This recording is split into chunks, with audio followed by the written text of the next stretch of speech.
Madame, Monsieur, ravi de vous retrouver pour votre programme décryptage. En compagnie de Bruno Fuchs, président de la Commission des Affaires étrangères de l'Assemblée nationale pour la France, nous reviendrons sur la relation franco-gabonaise, la coopération France-Afrique au regard de l'influence russe sur le continent et l'incidence des politiques économiques et migratoires de Donald Trump.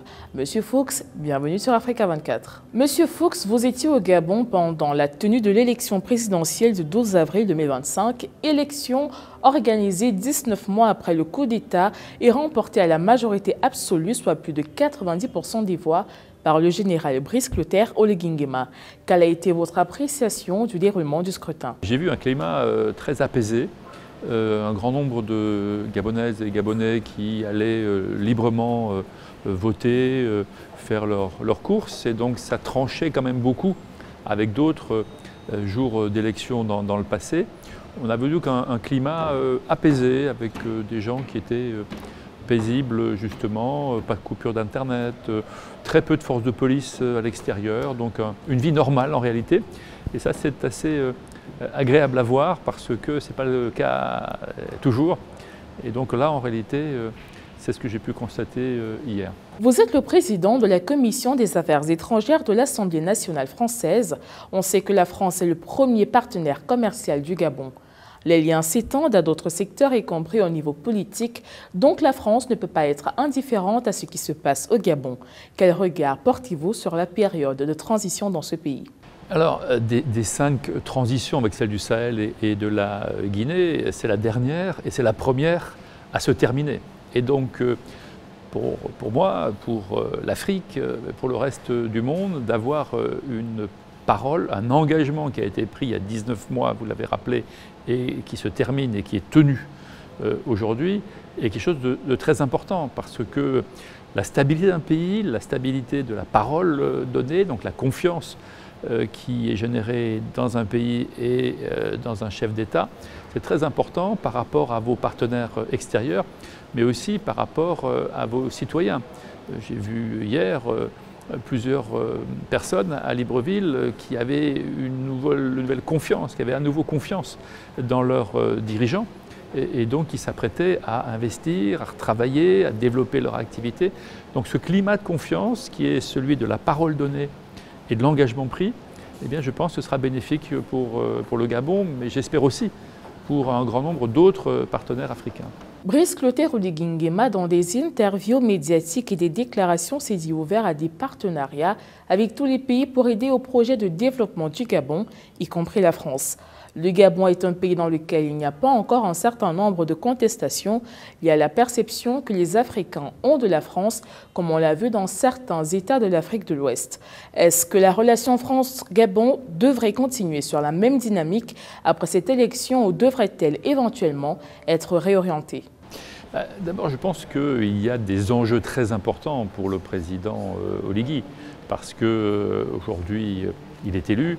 Et après une transition courte par rapport à d'autres transitions, il fait face à des promesses et à des attentes très fortes de la population. Donc il lui faut des partenaires, nombreux mais fiables surtout, des partenaires, des alliés qui sont fiables avec lesquels il partage un grand nombre d'éléments de sa stratégie. S'agissant de la France, oui, la France est un partenaire historique, mais je pense que la France doit aussi redéfinir sa stratégie vis-à-vis de l'Afrique et vis-à-vis du Gabon. On ne peut pas vivre avec une stratégie qui est issue du passé et qui n'est pas réactualisée. Lorsque vous avez une relation ancienne, il y a un côté un peu familial, en tout cas une affection très forte entre les populations gabonaises et françaises, et on attend plus lorsque vous êtes dans un environnement avec de l'affection que lorsque vous êtes avec des populations ou des pays que vous ne connaissez pas et pour lesquels il y a moins d'attentes. Donc il y a plus d'attentes vis-à-vis de la France pour cette raison-là aussi. Et je pense que la France, en ne réactualisant pas sa stratégie, notamment vis-à-vis de l'Afrique et du Gabon, n'est aujourd'hui pas à la hauteur et à la bonne échelle. La France pense qu'elle fait beaucoup. En réalité, quand on voit la démographie et la vitalité aujourd'hui des économies africaines, les pays africains attendent plus, veulent plus. plus d'investissements, plus de mobilité, plus de partenariats. Et la France aujourd'hui essaie de faire ce qu'elle peut avec les moyens qu'elle a et puis les conflits aussi de politique intérieure. Et clairement aujourd'hui, la France n'est pas à l'échelle des attentes des pays africains. Et ça, à mon avis, c'est une première divorce, ou en tout cas quiproquo, entre un certain nombre de pays africains et la France. Dans quel sens l'action de la France devrait-elle ainsi être réorientée ? Je pense qu'il faut la revisiter, notamment dans une question d'un meilleur respect. Lorsque vous avez affaire... Il y a deux situations différentes. Il y a la situation de la France avec les pays francophones et les pays africains anglophones ou lusophones, dans lesquels la France se comporte différemment. Voilà, la France, par l'histoire, a l'impression que c'est toujours un petit peu son précaré et des pays dans lesquels il est facile de faire les choses, dans lesquels on ne demande pas toujours suffisamment l'avis de ses interlocuteurs. Ce n'était pas le cas, et le comportement de la France au Kenya, en Afrique du Sud ou dans d'autres pays n'est pas tout à fait le même. Donc la France doit d'abord comprendre qu'il faut repenser sa relation, repenser son comportement, sa relation à l'autre. On parle beaucoup de relations gagnant-gagnant, de partenariats équilibrés. On sait le faire, mais on doit constater qu'avec certains pays francophones, ça n'est pas le cas. Voilà, la nature reprend ses droits et certains réflexes post-coloniaux continuent d'exister dans la relation. La France doit éliminer ça, elle doit éliminer également toute la question des visas, des procédures de visas. Il faut que ce soit beaucoup plus clair parce qu'il y a beaucoup de souffrance et d'incompréhension dans les populations africaines. Et elle doit dire clairement quelle relation elle souhaite avoir avec l'Afrique. Dans le nouveau jeu géopolitique mondial provoqué par la guerre en Ukraine, par l'élection du président Trump, il faut repenser ces alliances, il faut repenser ces partenariats, mais il faut aussi, une fois que c'est repensé, les exprimer. Et je pense que la France n'a pas suffisamment repensé aujourd'hui la relation qu'elle veut avoir avec l'Afrique et qu'elle doit avoir, parce que aujourd'hui dans le monde, avec un pôle Amérique très fort et on voit souvent brutal, et toute la zone Indo-Pacifique, ce n'est que le bloc Europe-Afrique qui est capable, s'il est allié, s'il est uni, s'il a des projections communes, qui est capable d'équilibrer l'influence de l'Indo-Pacifique et de l'Amérique. Le président Donald Trump, qui mène un deuxième mandat à la tête des États-Unis d'Amérique, a pris un certain nombre de décisions qui sont en train de changer la géopolitique mondiale et les relations internationales. Comment la France peut-elle éventuellement agir pour soutenir ses partenaires africains face à des mesures comme la hausse des taxes douanières décidées par les États-Unis? Alors, on a une recomposition complète de la géopolitique mondiale avec une Amérique qui était unie au reste du monde par une gouvernance multilatérale, avec des organes de gouvernance qui arrivaient à réguler un petit peu les différents espaces, l'OTAN pour l'aspect militaire, l'OMC pour le commerce, l'OMS pour la santé, l'UNESCO, etc. Aujourd'hui, tout ça est en train d'éclater. Et donc c'est le rapport de force qui est en train d'être la loi principale entre les pays. Et ça s'est provoqué par des impérialistes, en tout cas des visions très impérialistes comme les États-Unis, comme la Russie également. Et donc dans cette recomposition, il faut redéfinir ces alliances, ces partenariats. Et bien évidemment, l'intérêt et de l'Europe, et dans l'Europe la France, et de l'Afrique, c'est de trouver des partenariats forts avec des pays dans lesquels il y a des alliances de circonstances et de long terme.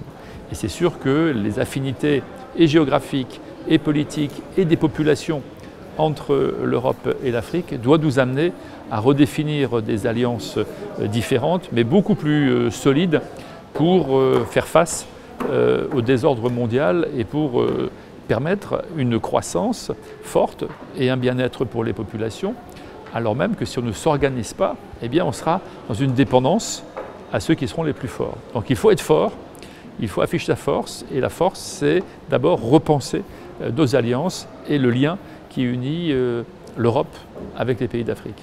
Depuis le début du conflit russo-ukrainien, la France affiche une position ferme vis-à-vis de la Russie, ce qui n'est pas le cas des États-Unis, la position américaine ayant évolué en faveur de la Russie avec le retour du président Donald Trump à la Maison-Blanche. En cas de levée des sanctions et de normalisation de la coopération avec la Russie, la France sera-t-elle amenée à considérer à nouveau la Russie comme un partenaire fiable ? Fiable, non, parce qu'elle a montré qu'elle ne l'était pas. Mais ce point que vous citez, il est tout à fait essentiel. Le point de la guerre en Ukraine, il illustre aujourd'hui la façon dont le monde doit être gouverné. Jusqu'à présent, et depuis la Deuxième Guerre mondiale, le monde était gouverné, régi par le droit international. Les frontières étaient intangibles. Et le droit international, l'ONU notamment, garantissait un certain nombre de droits, notamment celui des frontières. Et Vladimir Poutine a rompu ce droit,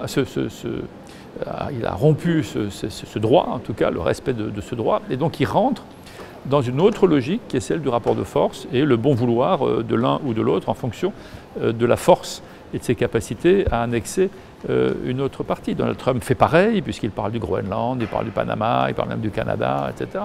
Donc on voit bien que l'ordre mondial a changé. Et ça, c'est très important, parce que la France, avec d'autres pays, européens notamment, pense que pour que le monde soit stable, et de la stabilité peut naître bien sûr la croissance et un meilleur bien-être pour les populations, eh bien, pour que le monde soit stable, il faut qu'il y ait un droit international qui soit intangible. Et c'est ça la vraie différence entre un pôle d'impérialistes, en tout cas de gouvernement autoritaire, dont celui aujourd'hui de Donald Trump, c'est la raison pour laquelle il se rapproche de la Russie, et une autre vision multilatérale, de coopération internationale, de droit international, qui est capable d'assurer la paix, la liberté, mais aussi la croissance économique. Car dans les situations de guerre, même commerciale, et on le voit avec les droits de douane, tout le monde perd. Voilà, il y a moins de commerce, il y a moins de richesse, on perd de la valeur, on détruit de la valeur, et quand on détruit de la valeur, c'est toujours au détriment des populations, et souvent des populations les plus précaires. Donc cette question-là du droit international, au-delà de ça, c'est celle de la paix, de la stabilité et de la possibilité d'assurer la croissance et une meilleure façon de vivre pour les populations. Que peuvent faire la France et ses partenaires pour défendre le respect du droit international et combattre l'hégémonie des États-Unis et de la Russie? L'Europe s'équipe, l'Europe bouge, elle s'organise beaucoup plus rapidement qu'elle ne l'a fait durant les dernières années. Elle doit montrer que ce qu'elle propose, eh bien, c'est possible de le faire et que la force que l'on va proposer, quand je dis la force, c'est la taille de l'Europe, c'est 450 millions de personnes, plus les Britanniques, ça fait 522 millions. C'est plus que la Russie, bien sûr, c'est plus que les États-Unis. Donc si on est bien organisé, on doit montrer qu'on a une force alternative qui propose plus de prospérité, plus de paix pour le reste du monde, et donc qui doit normalement nous amener plus d'alliés, en tout cas tous les alliés qui pensent que la paix et le droit international, ça crée des richesses et de la stabilité, plus que la volonté des uns et des autres. On se lève le matin, on dit tiens, je vais annexer tel pays, on voit que c'est de l'instabilité, que c'est de la guerre et que c'est de la souffrance pour tous les pays. Monsieur Bruno Fuchs, merci d'avoir répondu aux questions d'Africa 24. Retrouvez cette édition sur MyAfrica 24, la première plateforme de streaming HD de l'Afrique, et sur tous nos réseaux de diffusion. Dans un instant, une autre session de l'actualité africaine.